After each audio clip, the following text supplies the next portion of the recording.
Today I'm going to explain about the case study about the motion caused by the electric field. So as I mentioned in my last video about the production of cathode ray, so now we are going to look deeper on what happened during the process. So first, we have a metal which serves as the cathode that produces electron, and we have the anode. So both of them are connected to the extra high tension power supply. So when the switch is turned on, so we have the electric field produced between the cathode and the anode.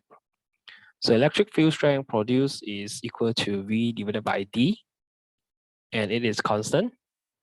So when we have an electron produced at the cathode, so there's an electrostatic force which can be calculated using the formula of QE. So since the electron is a negative charge, so the force applied here would be in the direction opposite to the electric field. So next, we're going to talk about what happened to the electron when it is in the electric field. So the electron will accelerate to the direction of the force. So using force equal to ma equal to QE, so we can derive the acceleration as the formula of QE divided by m.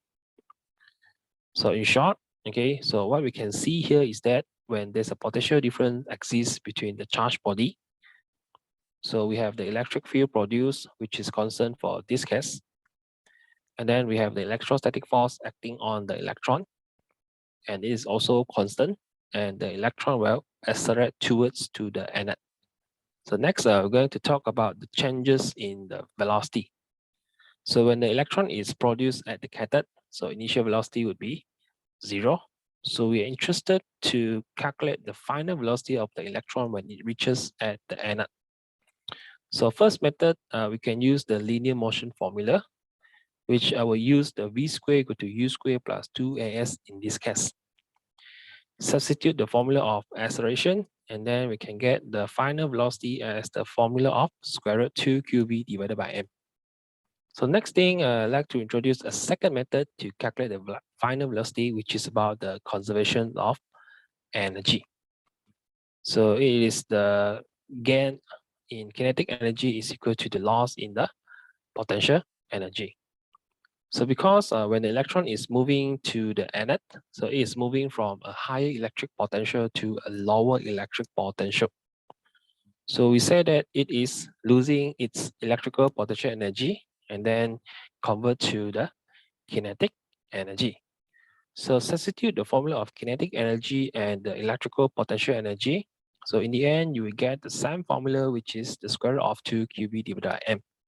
Next, I'm going to do one example for this case.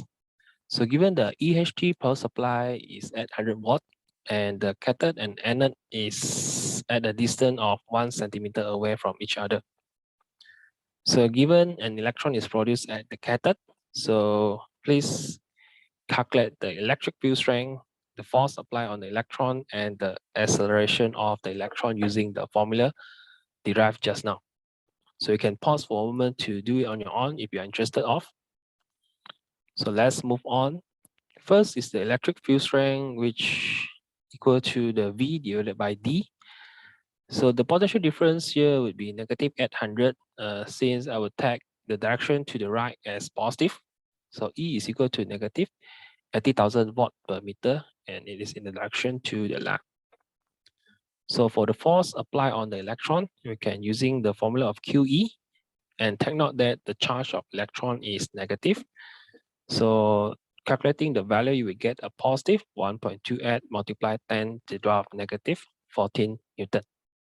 As for the acceleration, so you would get the answer of 1.41 times 10 to the power of 16 meter per second square. So you can see I use the formula F equal to ma instead of the formula we derived. So solving questions in the exam, it depends on what info you have and how well you master the formula. So it doesn't mean you need to use the formula we derived, but depends on your flexibility on the formula derived. Next, we're going to talk about the final velocity of the electron. So we can use the linear motion formula which I'm going to start with V squared equal to U squared plus 2AS. So I don't really memorize all the formula, but the derivation of each of the formula. So since we have the value for A, so we can just input the value of A and S. For the initial velocity, it is 0. So we can calculate the V, and the answer would be 1.68 multiply 10 to the power of 8 meter per second. So maybe you can try the formula that we have derived, and you should get the same answer. So next, we're going to observe the change in the potential energy. So from the cathode and anode, let's put a reference voltage of 0 volt at the cathode and 800 volt at the anode. So you can see the potential difference can be calculated as V2 minus V1, which is equal to 800 volt. So to calculate the change in potential energy, so use the formula of delta U equal to U2 minus U1. So since the electron is moving from the V1 to V2. So substitute the formula of U equal to QV. So here you can notice that when we factorize the Q, so V2 minus V1 is the potential difference between the cathode and the anode. Substitute the value and you would get the answer as negative 1.28 multiplied 10 to the power of negative 16 joule. So you need to bear in mind that energy is a scalar quantity. The negative value here doesn't represent the direction of the energy. So when you have a negative value of the change in potential energy, it means the potential energy is decreasing.